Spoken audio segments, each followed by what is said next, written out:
Welcome to the Awesemo Early Bird Podcast. It's your old pal Emac coming to you with one Adam Ship My Money Sharer as we get ready for Tuesday's MLB slate. Every team is in action on the main slate, and we also have a game in Coors Field. And let's see, where are the Rangers? Are they back home? They are not. They are still on the road. But Coors Field will be in play. It's a low scoring game there on Monday. They had a 3:10 Eastern time start. It was scoreless through the eighth. The Rockies ended up winning 3-1.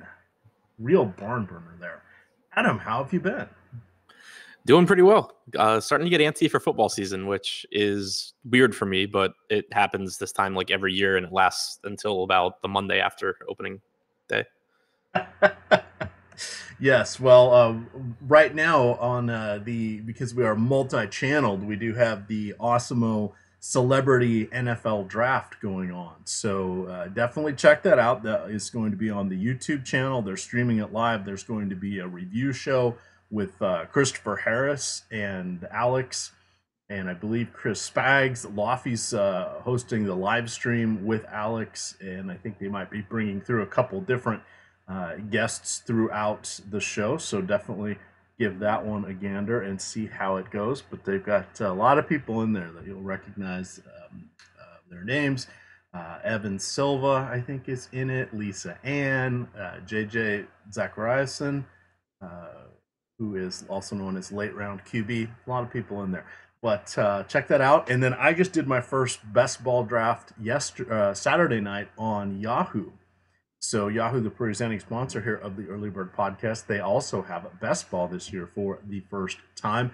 I think it's 60-second clock, half point PPR, and they did a really good job. Is when Andrew Luck retired, they actually went in and dropped him in their auto ranking so people wouldn't get stuck with him. I thought that was nice, Adam, because that one kind of caught some people off guard. And yeah, I was one of the jerks that went in to see what would happen and do a draft, but I think they handled it very nicely there. Have you been doing a bunch of these drafts here and there? Yeah, I've been doing a lot over the last week to 10 days. Probably wrapping up now because I've invested entirely more money than I ever should in season-long football, knowing that I'll stop caring about it like a week into the season. But yeah, I've been doing a bunch, having a good time. Yeah, I've got about $1,000 in right now. I'm trying to decide how many more I want to do, but we'll see. Yeah, I mean, I'll probably keep doing the $25 draft ones for a while, but Yeah. I'm gonna be wrapping up the 150s and the 350s because I've done enough of those. Yes, I generally play in the $1, $5, and $10 one. I'll do a few $25 ones just for fun. And Yahoo, I think I'll do 10s and 20s over there. Now on Yahoo, you just get 50. That's your cap. The other sites that are running best ball, you don't actually have a cap. So that I'm aware of anyway. But with that, let's draft is 150. Pardon? Draft's cap is 150. Oh, is it really? Oh, I didn't realize that. Yeah. All right. Well, thank you. I've never. Wait, 150 in any format? In their Oh, in the big contest. So you can draft probably as many leagues as you. Oh yeah, probably yeah. But yeah, Yahoo caps your leagues at 50. You have 50 total. Okay. I see what you're saying.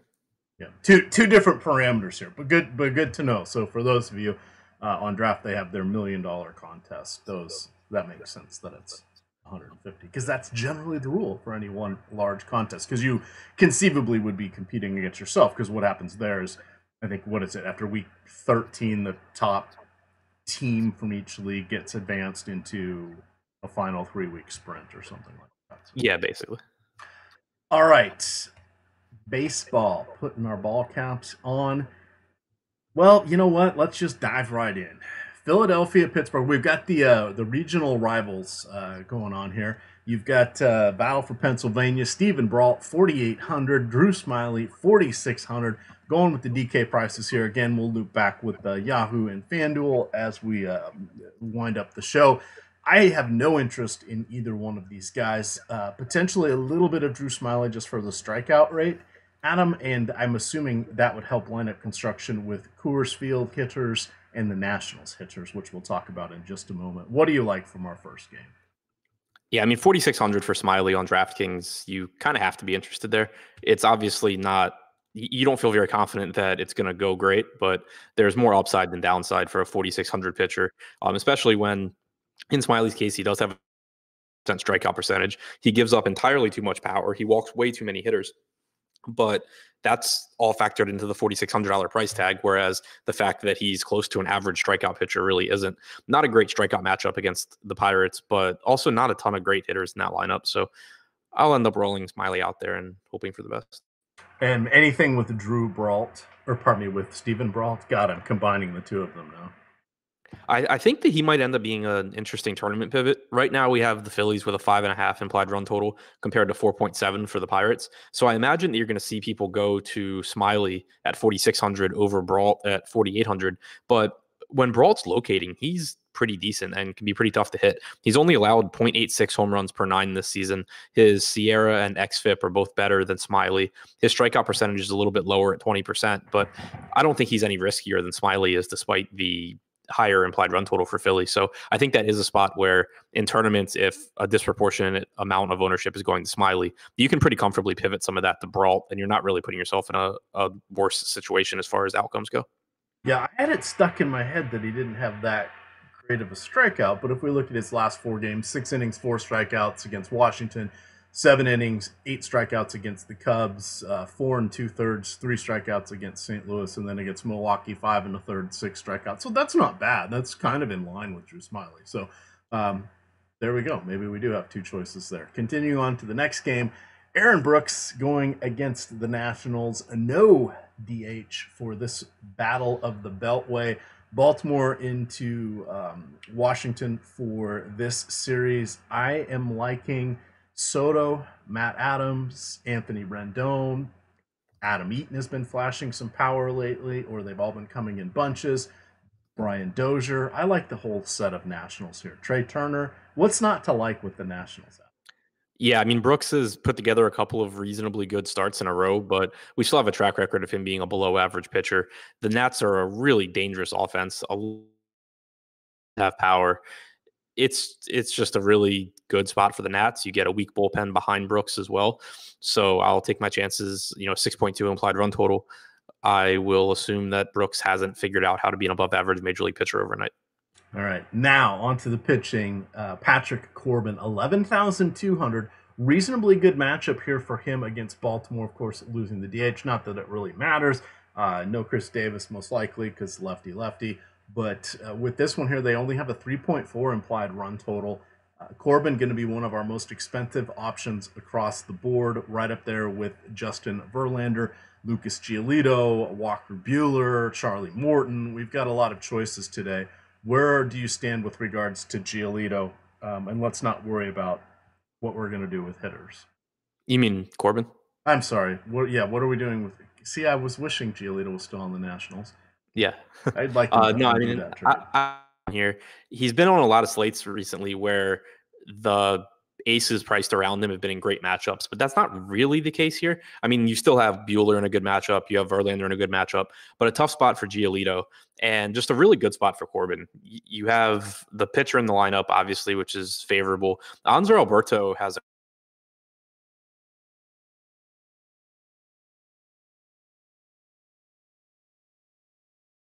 but he also doesn't strike out a lot, and whoever he's replaced with will strike out a lot. You have a 40% strikeout percentage from Stevie Wilkerson against left-handed pitching. It's a good spot for Corbin, so I do like him. All right, let's continue moving along here because we got 13 games to go. Some of them are going to be skips, but this next one, let me see if I can find who's starting for the Blue Jays. But you've got Mike Soroka going up to Canada, going to Toronto with the Braves. He is taking on the Jays. He will have to face a designated hitter. We don't have implied run totals here, but Soroka, 9,300, a little bit spendy there. What do you got for us with Soroka? And I think Stroman's not with the Jays anymore. What do you have with Soroka? Yeah, not really a slate where I want to get there. It was one thing the other day when he was facing Miami on the shorter slate, but just not a high strikeout pitcher. And he's priced where he is because of his ability to prevent runs, get ground balls, limit hard contact. That's all great. And I think he is a good pitcher. But the fact is he has a 19.7% strikeout percentage in the major leagues this season, and you don't really want to pay a $9,300 price tag for that. In addition, his strikeout numbers against righties have been much better than against lefties. He's at about 23.5 or 24% to righties compared to 18.5 to 19% for lefties. But this Toronto lineup will probably be pretty balanced, assuming we're going to have Biggio, Tellez, Smoke, McKinney, McGuire all in the lineup. That would give them 5 lefties. So it's not like we're getting a right-handed lineup, most likely. All right, looks like Wilmer Font going to be the opener. He should go about 30 pitches. He pitched 2 days ago. And then Zach Godley will be the bulk guy. He'll probably go about 50 pitches, 6,900 for Godley.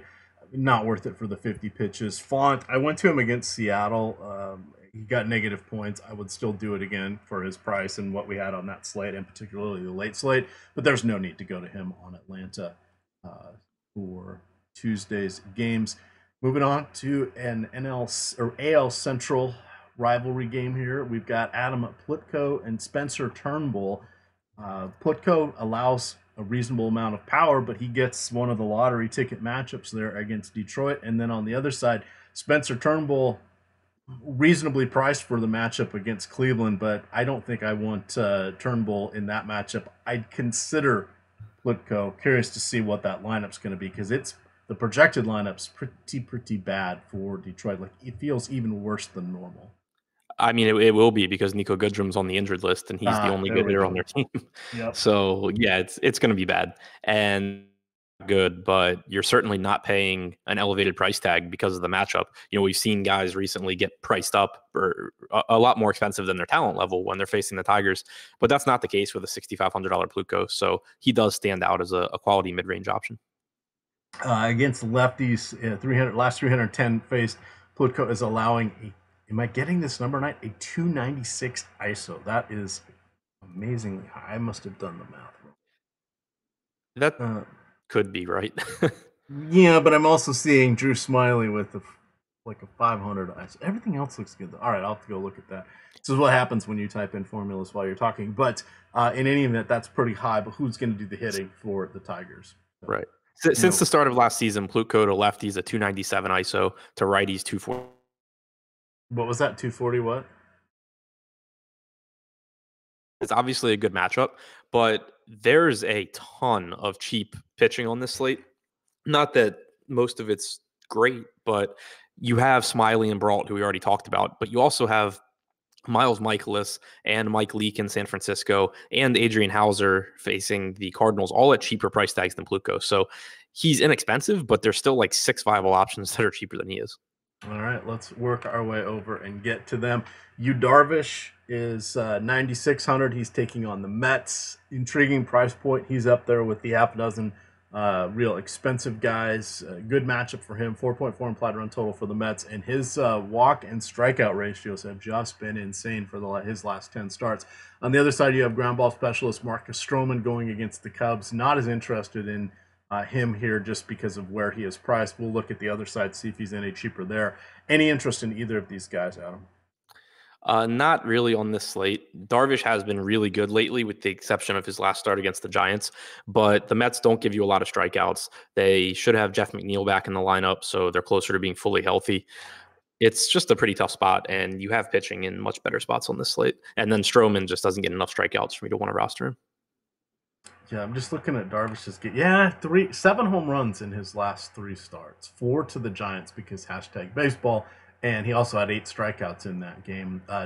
Jesus, no walks. He's allowed 2 walks in his last 8 starts. Yeah, he's fixed whatever issue he was having at the start of the season. In his first, I think it was 13 starts of the year, he had 10 starts where his walk percentage was above 10%. And since then, he has not done it a single time in, I think it's now 12 or 13 starts. Yeah, that's pretty impressive. That is pretty impressive. Hat tip over there to him. Anything else from this game? No. All right. Luis Castillo gets the other dream matchup there. He is going against the Marlins. He is at 10,000. Does have some nice strikeout upside. Miami, depending on who gets in the lineup, has a few of their understudies that are starting to play now that have a high strikeout rate. Caleb Smith on the other side, we know he's a phenomenal pitcher, but Miami has basically said they're not going to push their guys too hard. I don't really want to pay $9,000 for Smith, but heck, he could strike out 7 or 10 guys with 80 pitches, and that's just me guessing. He'd probably go 80, 90 pitches, but I don't think hundreds in the question or in the realm of outcomes here. But Luis Castillo has really fixed his issues against lefties. Adam, you pointed that out on a couple podcasts ago with me, or a couple starts ago for Castillo. That for him is one of the guys you want to filter just with this year's numbers because it's a dramatic difference than what it once was. Two great pitchers, great hitting or great pitching environment, but prices, Adam, prices. What do you want to?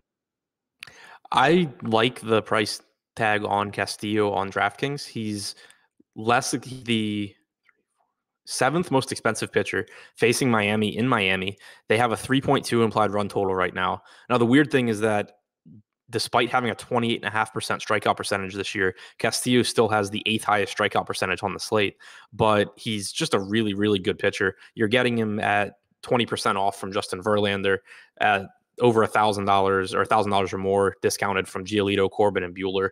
So I think that Castillo is a great player. All right, and then what about Caleb Smith on the other side? It's just really tough to get there because even if you let's say that he can throw 100 pitches. He threw 102 last start, 106 the one before that. Even if you assume that, he's still not efficient, so you don't really get deep into the game. It's also not going to be a great strikeout matchup, most likely, when you have Jose Iglesias in the lineup who doesn't strike out a lot. Suarez is a tough out for lefties. Barnhart's not a high strikeout guy. So it's not like it's the worst matchup, but I don't think it's a matchup that is going to make me really bump him up much either. All right, let's keep on moving here because we've got a lot of games to go. We have the Cardinals at Milwaukee. The Brew Crew running out Adrian Howser. He's coming in at $5,000.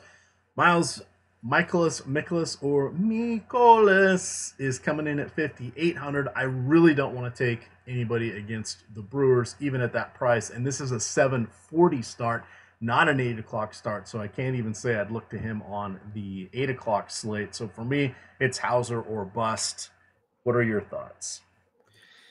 It's Hauser for me. Michaelis, the price tag's cheap enough where if you get some of him across 150 lineups, that's perfectly fine because it's just really tough to disappoint at a sub 6K price tag.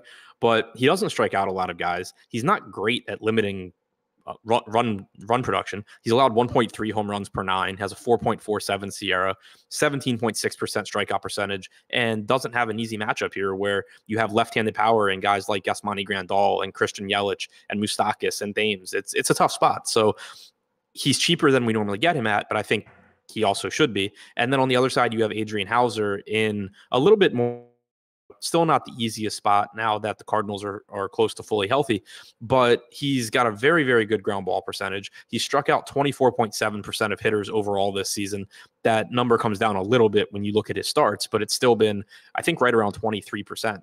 And he's been, pretty decent. So I think below 6K, he's probably the most talented of the group, more so than Brault and Smyly and Leake and Michaelis and Kikuchi.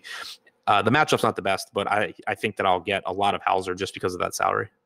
Which definitely makes sense, particularly since we do have some decent teams that will want to target against some of these gas cans that are just searching for a match. Next game, we have the Tampa Bay Rays. It is Charlie Morton going against Justin Verlander. A couple of aces, 7.5 implied run total for this one. 3.25 for the Rays, 4.25 for Houston. I think it's Verlander for me between the two of these guys.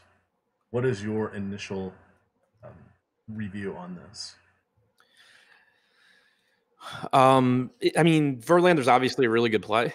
He's always a really good play. It's not a terrible matchup against Tampa Bay, but in tournaments, assuming he gets a lot of ownership, I think it'll be kind of tough to get all the way up to him, or I don't even want to say tough because there's so much cheap pitching you can do it. I just don't think it's like a requirement on this slate, whereas I kind of thought that it was when he was facing the Tigers the other day, because you do have such good pitchers below him in guys like Castillo and uh, Buehler and Corbin. So it's kind of, if I have the money for Verlander, I think he's going to be the highest projected pitcher out of the entire group, but it's probably not going to be by a huge margin like it was his last time out. Yeah, and there will be some cheapies on this slate. One of them on this team, Abraham Toro. He's the young switch hitter they called up recently. What does he play? Plays third base, and he might play middle infield, but third base in any event. That's where he is on DK. But he is 2,000 even. So if he is in the lineup, that's one of the ways you can work in one of these expensive pitchers. Again, a lot of this is going to come down to lineup construction. You can check out Laffy back from his wedding festivities, and Josh Engelman will be doing the show 9:30 Tuesday morning. That is the DFS strategy show on the Awesemo YouTube channel. Definitely give that one a look. Continuing on, we got into the rest of the 8 o'clock games here. Adam, Minnesota Twins against the Chicago White Sox. Michael Pineda, solid matchup here for him against Chicago. He is 7,800. Still feels like a bit of a differentiation play. He has faced them 3 times this year with 20 total innings, 17 strikeouts, a 3.2 ERA, a .9 WHIP, 3 home runs allowed, only 2 walks. So he's done well against Chicago. Of course, that does not portend to really anything for Tuesday's games, but it's just something to throw out there. And then on the other side, Lucas Giolito, very difficult matchup against the Twins. This will be his 4th start, so he's also gone 3 times against the Twins. 3.3 ERA, 0.7 WHIP, 4 home runs allowed, but 23 strikeouts in 19 innings. I think there are just going to be other pitchers for us out there, Adam. Yeah, I agree. From a roster construction standpoint, even though it's a decent matchup for Pineda, it's going to be tough to get there, because I think that you're going to want an ace and then just one of the cheap SP2s and kind of rotate through them. And then for Giolito, he clearly can dominate this matchup. He's done it in the past. He did it last week. But when you're talking about range of outcomes and probabilities, it's still going to be tough to get him ahead of any of Verlander, Corbin, Buehler, or Castillo. So his ownership would have to be really low for me to start getting to him. All right, I'm just seeing what this is where I get to say the 8 o'clock slate, because DK is doing this game. They've got Twins, White Sox, Rays, Astros, Athletics, Royals, and they do have the Red Sox and Rockies in there. All right, continuing along here. Adam, we've got, what am I doing? Next game. Mike Fiers, 8,500 going against the Royals. I'm not really interested in him at this point. It's going to take another no-hitter for me to go to him. Mike Montgomery, 4,000 even. That is the absolute minimum on DraftKings. So let's take a peek here. How many pitches are we going to get? We should see somewhere in the 85 to 90 pitch range. We will probably see 4 strikeouts, maybe 3. He did have an amazing game against Detroit 3 starts ago where he had 12 strikeouts.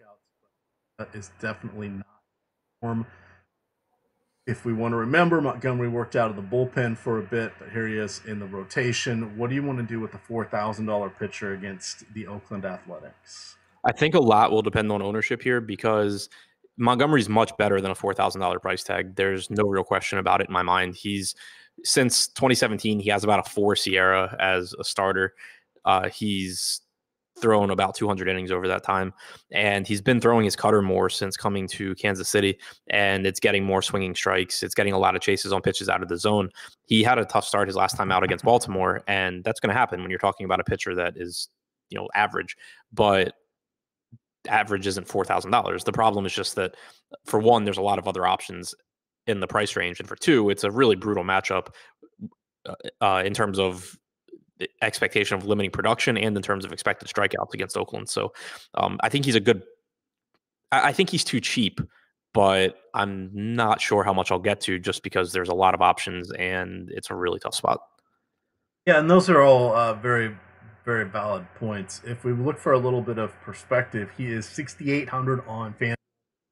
He is 33 on DraftKings, or pardon me, on Yahoo, and 4 on DraftKings. So that just shows how the other algorithms are treating him. So he is a value. Do we get to him? Well, we'll have to see how everything else plays out. Assuming you have no interest in fires. Nope. All right, on to Coors Field. We have Rick Porcello. Oh, this is going to be a fun one. Taking on the Rockies. Who is pitching for the Rockies? I don't have. Oops, I have a bad filter. Do you know who's pitching for the Rockies? Is it going to be Rico Garcia? Do you think? I am looking on Fangraphs and don't see anyone. Let me double check. Oh, because I'm also seeing potentially Herman Mark. Marquez just went to the injured list. Okay, shout out to FanDuel for putting him as their probable starter. I'll dig around a little bit more, but I'm assuming you want to attack Rick Porcello. Yeah, I want to attack Rick Porcello, and I don't really care who's starting for the Rockies. I want to attack him too, especially because we know it's not John Gray or Herman Marquez. Yeah, very, very valid points. Does it really matter after that? Well, now I'm just curious. They had no starter on. They had a young guy going today.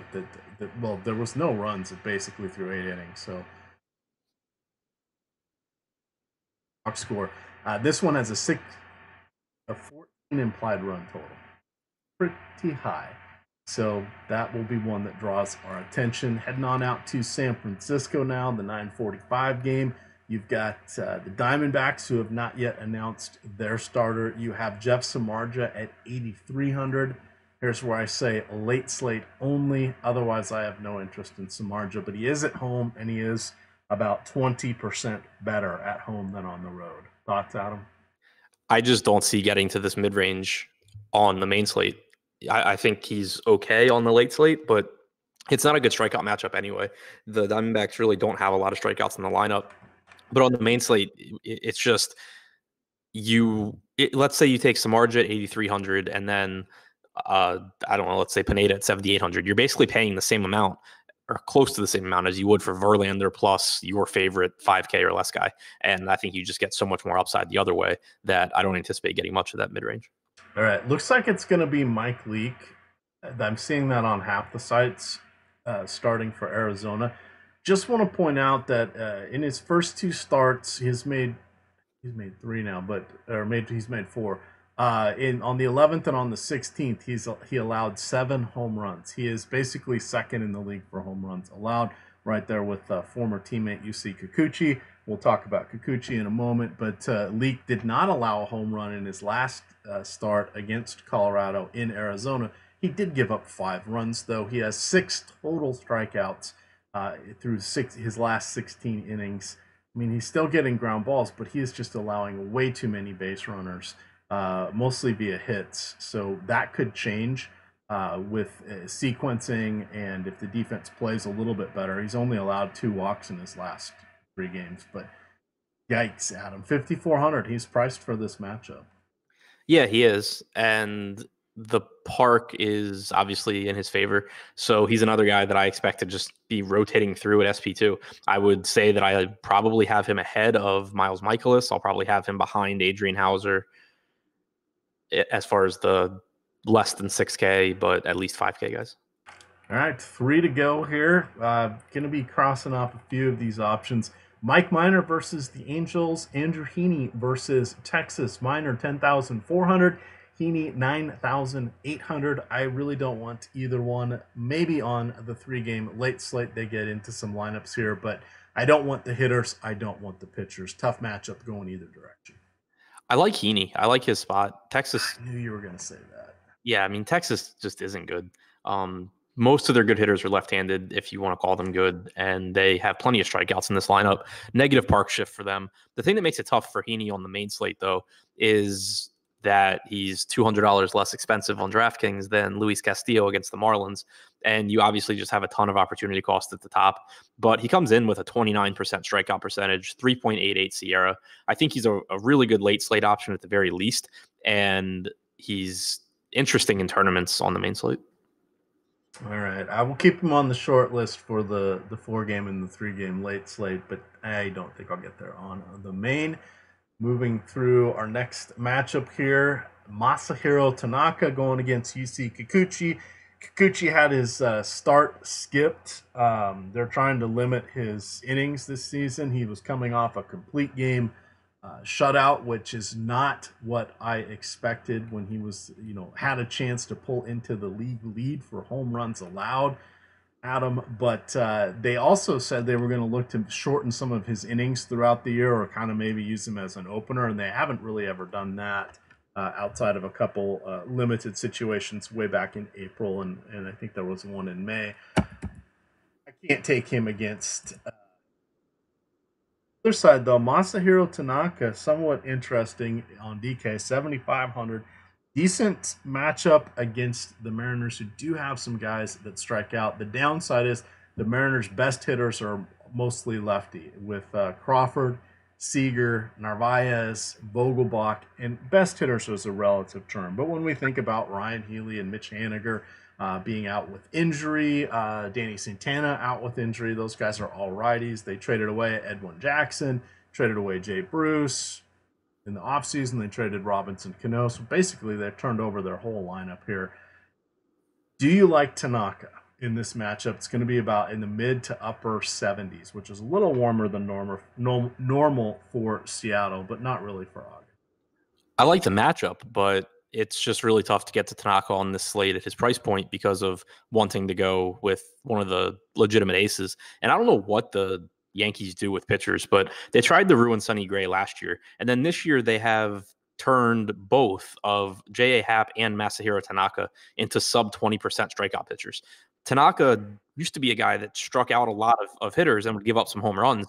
Now he gives up home runs and doesn't strike anyone out. So it's it's an okay price tag in a vacuum, and it's a good matchup, but it's just really tough for me to pay for Tanaka when I could just save a few $1,000s off of him and a variety of cheap SP2s and then pay up for an ace. Yeah, just strikeouts down to 7.3 per nine, 4.7 ERA is not bad. The 1.25 whip, not bad. You know he's going to go around 90 pitches. That's also solid, but yeah, excellent point there, calling that one out. A last game of the night. Still got another good pitcher here. Walker Buehler, 11,000 though. He gets the matchup against the Padres. Pod Squad coming in with a 3.4 implied run total. They have Cal Quantrill on the mound going against the Dodgers. Dodgers have a 4.7 implied run total. No reason to go to Quantrill in this one. If you were picking Quantrill and Tanaka on that late 3-game late slate, I guess the slight edge would go to Tanaka, maybe. Yeah, I don't even know if it's slight. I would definitely say Tanaka. All right, but sing the praises of Mr. Walker Buehler, and is he worth 11,000? We'll round it out with prices on the other side, and then get on out of here. Yeah, I think he is. He's tied with Yu Darvish for the fourth highest strikeout percentage on the slate at 29.2%. He has the second best K minus BB percentage behind only Justin Verlander. He has a 3.43 Sierra, which is also the second best on the slate behind Verlander. So I think you can obviously make a pretty strong argument for Buehler being the second best pitcher on the slate in terms of talent, but the fourth most expensive pitcher on DraftKings, facing a Padres team that, while they don't have as many strikeouts in their lineup now as they have for a lot of the season, they also don't have Fernando Tatis or Franmil Reyes, which takes two dangerous bats out of the lineup. So I think that it is a favorable matchup, and I do like Buehler a lot. All right. Let's look quickly over here at Yahoo. Verlander, 62. The next tier is Lucas Giolito, Pat Corbin, and Walker Buehler, all at 51. Do you like any of those three above Verlander for the discount? I'll You throw said in Luis Castillo's at 50 as well. You said Verlander was 62. 62. I couldn't hear the last thing you said. Oh, so Castillo, Buehler, Corbin, and Giolito are all 50 or 51. Verlander 62. Would you put any of those $50 guys up over Verlander? Yeah, I think the $11 is pretty big. So I think Buehler probably is a little bit better, and Castillo is in the conversation too. All right, our next tier is going to be Mike Fiers, Andrew Heaney, Mike Pineda, Yu Darvish, Caleb Smith. They're all between, let's throw Fiers out, but Heaney, Smith, Pineda, Darvish, they're all 43 to 46. I think we cross off Pineda. Yeah, give me Heaney. All right, Charlie Morton at 43. Wow. That's a really, really interesting price tag because it's obviously a brutal matchup against the Astros. It really will come down to projected ownership there because he's not going to have a ceiling game all that often. But at the same time, he has a 30.5% strikeout percentage. He has the third best K minus BB percentage on the slate. He's a phenomenal pitcher. So when you're just talking about the actual ceiling, it's as high as almost anyone on the slate, and you're getting a huge discount. So that's a really, really interesting salary. Adrian Howser at 39. Far cry from where he is on DK. Yeah, that's a lot less appealing. Drew Smyly at 30. Leake at 28. Brault at 32. Round out our cheapies. Leake, you said Brault at 32, Leake at 28.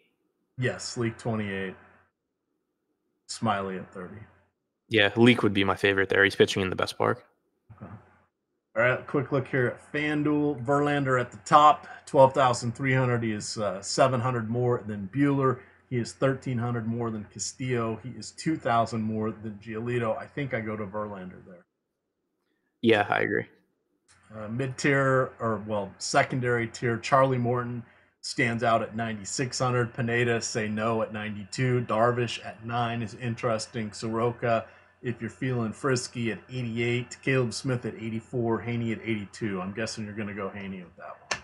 Yep. All right. And then if you're really, let's see, Hauser at 75. You got to play Hauser on DK. Yeah, Hauser's DK price is just not even close to in line with the rest of the industry. Smyly at 5,900 and Mike Leake at 5,700. Would you consider that to get the Coors and Boston bats? Yeah, it's fine. I mean, you know what you're getting. The problem is that raw points matter, and you don't have like on DraftKings and on Yahoo with two pitchers, you can punt one pitcher, get the good point per dollar production, and then get a bunch of points from your other pitcher and be fine. On FanDuel, you're asking for a lot to go your way. If you're giving up, let's say, 30 raw points at that position, you really need those expensive bats to outscore every like cheap stack on the slate. And that's not really a high probability thing. So that's why I prefer getting to just an ace, a good pitcher on FanDuel, because I think that people tend to maybe overvalue point per dollar a little bit. But on the one pitcher site, but you know, it is a core slate. It is a slate with a lot of expensive bats that we're going to like. So I think that they're both viable at least. All right. With that reminder, Yahoo Fantasy Sports app will now be doing streaming all NFL games, including local market games, through the Yahoo Sports app for free. Doesn't matter what your phone provider is. Doesn't matter if you're playing DFS season long or anything. You just have that Yahoo Sports app, and they're going to stream those games. Definitely check that out. We're very happy with them being the presenting sponsor here of the Early Bird Podcast. If you want to follow Adam and all of his hot takes on Twitter, you can find him at ShipMyMoneyDFS. I am there at EMACDFS, and it is Awesemo_COM. With that, gamers, good luck.